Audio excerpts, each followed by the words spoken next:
Kalau untuk target ke depannya apa nih Bu? Ada punya target sendiri nggak sih Bu untuk BPS sendiri ke depannya di luar yang sudah bergulir saat ini?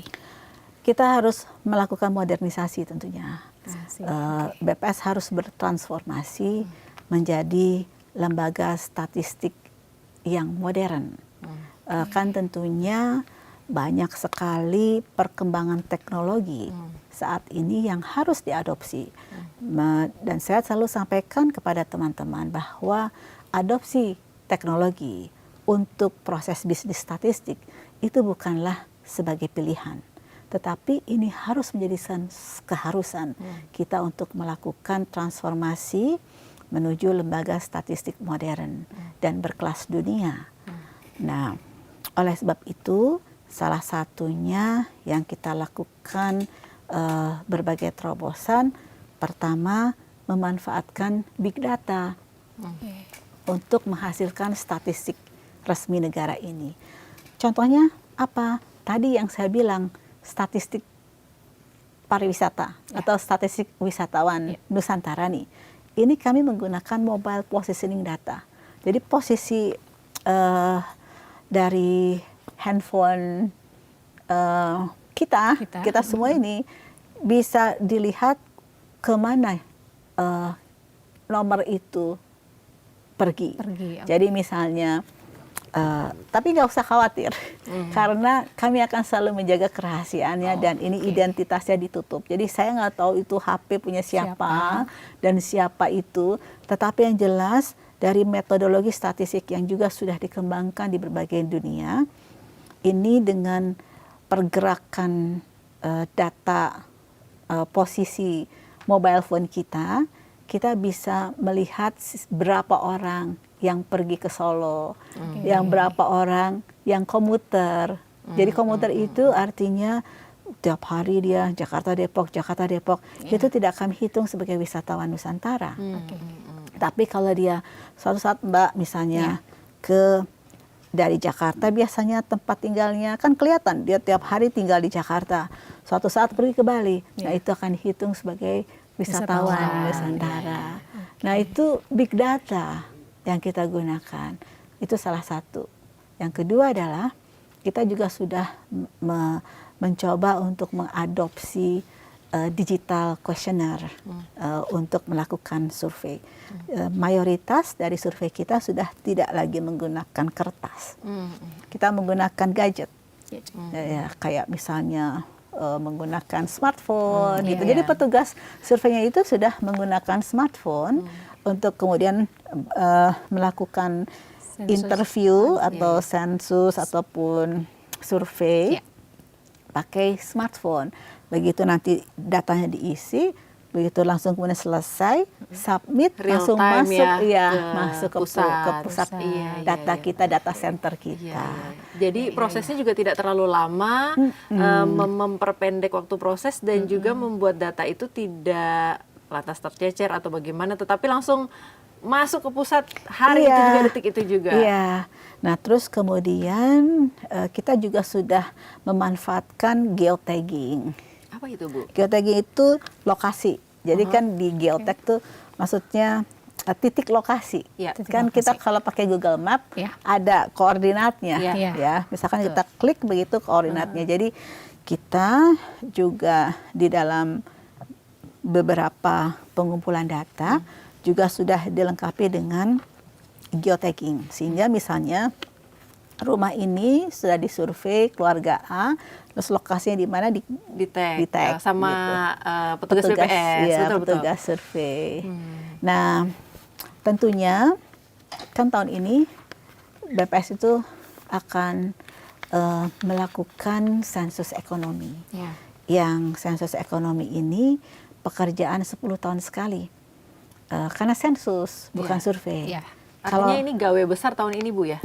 Karena sensus itu artinya pendataan lengkap keseluruhan tanpa terkecuali. Kalau survei itu kan sampling. Ya, jadi kita kalau misalnya BPS bilang, oh ini akan ada survei sosial dan ekonomi nasional atau yang disebut dengan Susenas, itu sampel. Sampel artinya nggak semua dicacah, nggak semua didata, hanya perwakilan saja, perwakilan ya. Tapi kalau kita katakan sensus penduduk, gitu kan, semua penduduk harus didata, ya kan, nggak boleh terlewat. Nah ini kita tahun ini akan melakukan sensus ekonomi, artinya seluruh aktivitas ekonomi harus didata oleh kita, termasuk aktivitas ekonomi yang ada di rumah tangga. Nah, pada saat sensus ekonomi di tahun 2026 ini, kami mengadopsi berbagai perkembangan teknologi, termasuk artificial intelligence atau AI.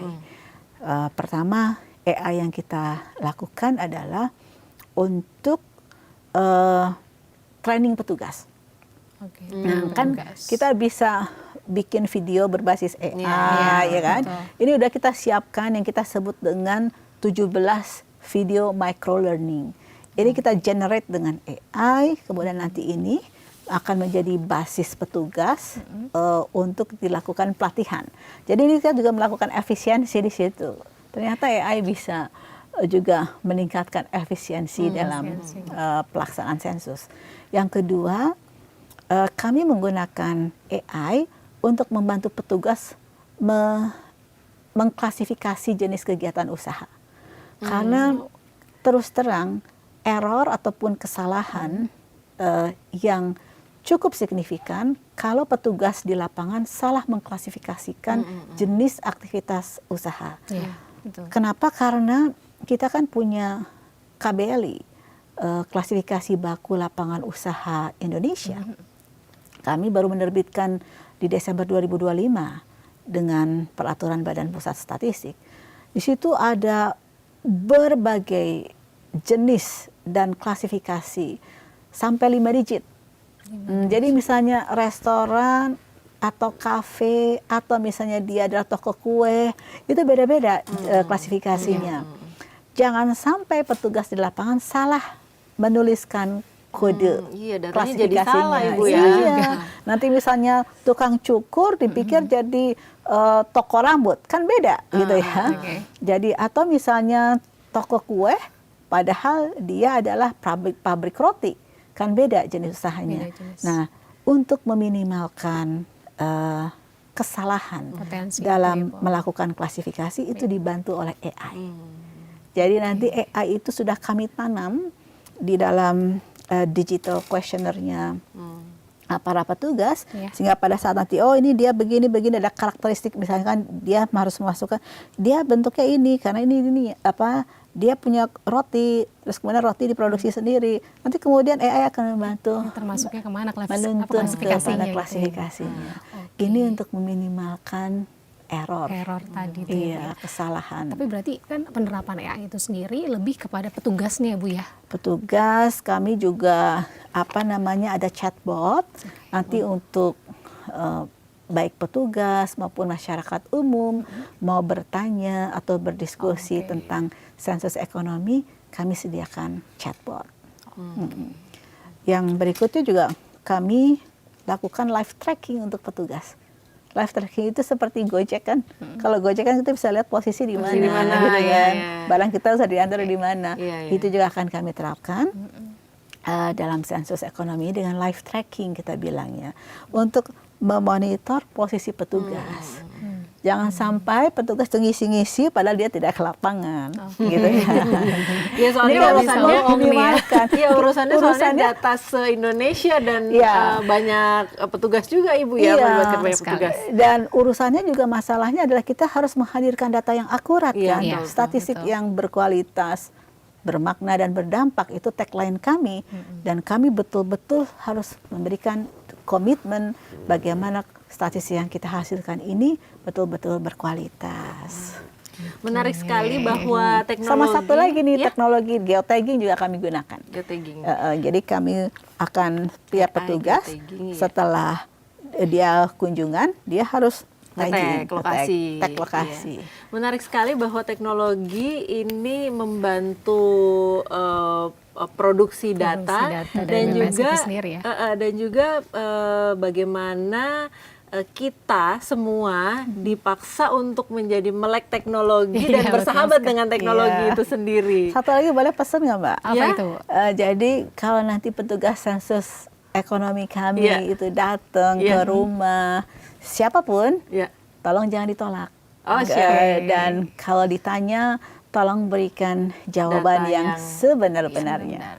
Karena kalau data yang kami terima bukan yang sebenarnya, atau misalkan informasi yang diberikan ke kami bukan informasi yang sebenarnya, ini akan berkontribusi terhadap statistik yang tidak berkualitas dan tidak akurat.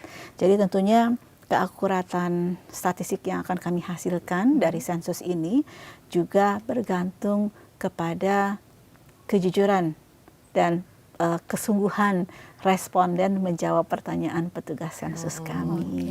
Jadi Sobat Sindo, nanti kalau petugas BPS datang ke rumah, pesan dari Bu Winnie, Kepala BPS langsung, tolong diterima, kemudian diberi data yang tepat dan jelas sebenar-benarnya. Karena sering kali nggak sih Bu dapat laporan atau keluhan dari petugas di lapangan nih, yang kayak ditolak lah, atau mungkin diberikan perlakuan yang kurang menyenangkan gitu, Bu. Misalnya kalau udah datangin terus ditolak, nggak diterima itu nggak jarang, maksudnya ya, Bu, ya? Cukup sering. Kali ya. Padahal kalau kita ingin datanya atau statistiknya ini akurat, sumber datanya pun juga harus betul kan? Mungkin apakah kurangnya literasi dari masyarakat Mungkin, sendiri, Bu, jadi terkait dengan kesempatan pemahaman ini itu saya juga ingin menyampaikan pesan kepada seluruh pemirsa, kepada seluruh masyarakat Indonesia. Mari kita bersama-sama mensukseskan sensus ekonomi 2026. Karena ini bukan milik BPS, ini adalah milik kita semua. Yang mendapatkan manfaat dari hasil sensus ekonomi juga akan dirasakan oleh masyarakat luas. Kira-kira periodenya kapan? Supaya kita tahu nih, kalau kita nanti kedatangan petugas, kira-kira kapan udah siap-siap antara gitu. bulan Mei sampai dengan Agustus. Sampai dengan Agustus. Data apa saja yang kira-kira dibutuhkan Ibu untuk ini? Jadi kami akan datang ke pelaku usaha jelas, yang kelihatan ada industrinya, tokonya, warung, itu kami datangi. Tapi kami juga akan datang ke seluruh rumah tangga. Rumah tangga akan didatangi, kenapa? Karena di era ekonomi digital ini, walaupun kita tidak ada tampak fisik sebagai warung atau toko, tapi kan bisa aktivitas dari rumah, online sekarang, Bu. Gitu. Oke. Berarti banyak usaha yang misalnya dia melakukan kegiatan catering, tetapi kemudian dijualnya juga lewat WhatsApp group. Tapi itu kan aktivitas ekonomi sesungguhnya. Oke. Berarti kalau yang kayak di terus yang kadang jualan secara online, barang-barang online juga kan tidak terlihat fisiknya biasanya. Ya, misalkan dia jualan di lapak-lapak online, platform online, pastinya kan tidak perlu ada tempat fisik usaha. Tempat usaha. Tapi secara ekonomi itu harus bergerak, diukur. dan bergerak dan diukur Ibu ya. Betul.